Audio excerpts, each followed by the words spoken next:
Once upon a time, there was a great being, the god of dragons, the dragon god of dragon gods, the ruler of all dragon gods. He was once one being, and one being alone, but then he decided to split himself and his powers into two entities known as Great Red and Issei. One dragon had the ability to warp reality, and one had the ability to negate absolutely anything. One can create illusions and can make those illusions a reality, making them real. And he can also make things that are real an illusion. So he can make illusions reality and reality in illusions. And he also has the manipulation over dreams. Well, one has the ability of omni-negation, being able to negate absolutely anything. Nothing cannot be negated by this power. Being able to negate absolutely anything. This power cannot be stopped. Both of these beings, they were both rivals, and they were both brothers, Great Red and Issei. They were rivals, fighting each day until eternity to prove which dragon god is the best, to prove which power is better. They fought, and eventually, it was the great holy war between the angels, the devils, and the fallen angels. Issei and Great Red went to Earth and started fighting, and they started fighting each other while there was a great holy war. Both of them were fighting, and both of their powers were immense. It was so dangerous that all of existence was shaking. The universe, the multiverse, all dimensions were shaking itself, even the infinite dimensional gap. The dimensional gap was shaking too. Even Orpheus felt this power. These powers fighting each other. As when Albion and Drake were gonna have their rivalry. But they were scared shitless of this power. They felt this power and they knew it was the true dragon god. It wasn't any heavenly dragons, it was the dragon god. The dragon god of annihilation. And the dragon god of negation. They didn't want to get near these two beings, because one of them can already manipulate reality to basically being able to do whatever they want, and the other can negate absolutely anything, even their existence. So they were going to try to retreat, but the Shinto god Kaido saw Drake and Albion, and they were kind of disrupting the war. They were fighting before they felt the power of Issei and Great Red.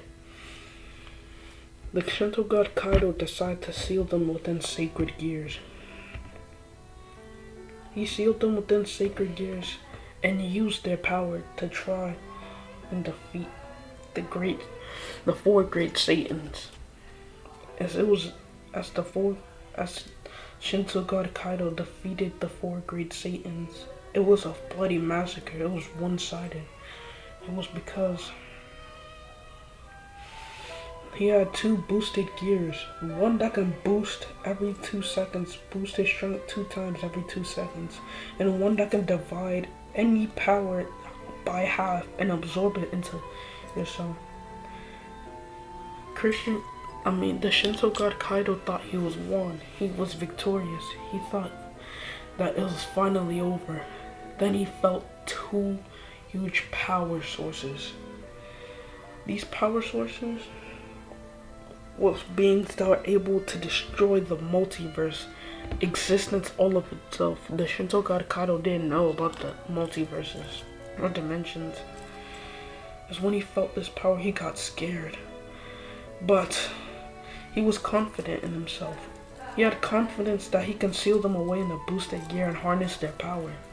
Because he has a spell that can seal absolutely anything. The angels were scared of this power, and the devils were too. So were the fallen angels. The fallen angels retreated, and that was a smart decision. As out of nowhere, Great Red was sent flying by Issei as they were both fighting to see which powers were the strongest. Great Red says, I will, Issei, my brother, I will prove to you that I am the better rival, that my powers are greater than yours can ever be.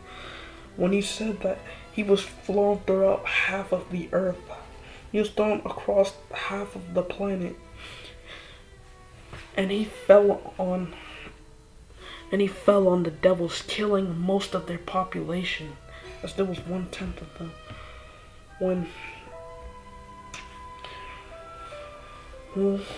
When the Shinto god Kaido saw this, he felt the power in this creature, in Great Red. He said this must be a dragon god. He said it must be a dragon god, so I will seal it in a sacred gear, and with his power, I will be the most powerful being in existence. As he was about to seal Great Red, as he was actually sealing him off. Then Issei appeared. As Great Red was trying to break out of the seal with its power, then Issei decided to prove a point to Great Red by negating Great Red's powers. Negating the power of Great Red. And the Great Red was sealed inside of a sacred gear. As then when the Shinto god Kaido saw him, he was scared because he felt this power from Issei, and he felt his power was way greater than Great Red's. So he tried to seal Issei off in a physical body, and it worked, but Issei negated the spells that would grant him immobility, the spells that would grant him the ability not to move. He negated all of those. And then he decided to stay in the body, stating that he'll meet Great Red in a few hundreds of years or even thousands of years since he's in the sacred gear. That means that Great Red will be someone else's host in the future. When Issei negated Great Red's abilities, he only negated them temporarily. Yes, Issei can choose he can choose to negate something either permanently or temporarily. So Great Red's powers were only negated temporarily because he doesn't want Great Red to have 0 powers anymore. That would make him a walking fodder, like a human, just in a dragon's body. So he negated it only temporarily, hoping to fight him again one day in the future.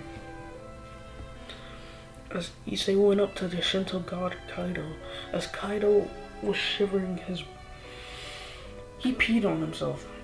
He was scared, and so were the angels too. The fallen angels were gone, and the remaining devils, like the 1 out of 10 devils, they were scared shitless. As Issei negated the Shinto god Kaido out of existence. And the Shinto god Kaido, he was the most powerful entity on Earth.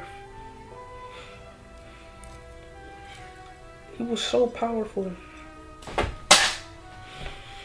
that he was able to manipulate heaven and earth on a godly scale, being able to manipulate the weather and matter on Earth, not only Earth and heaven. But being that powerful, he's able to slaughter the devils and the fallen angels with no difficulty, and Issei just killed him like that. Then Issei negated the devils and the angels. Issei negated the devils and the angels' memories about him in Great Red. Issei negated his limits on time, making him transcend time itself, being able to control it now. since he negated his limitations over time, and sent Great Red into the future, so has Drake and Albion, and he sent himself into the future. When Issei negated time and transcended it, all past, present, and future self merged into him, creating one present self. So there's no past, present, and future self. So till the end of time, he is above time now. So there's no past, present, and future selves. And he sent Great Red and Drake and Albion into the future. And this will be the end of What If Issei Was a Dragon God. And I'm sorry if this is a little bit rushed. Yeah, in the future I won't have it rushed like this. Yeah, this was a rushed What If. That's because I've been having it for days and I never did it. I never recorded it when I had the time to, so I just decided to rush it now. And that will be the end of part 1 of What If Issei Was a Dragon God.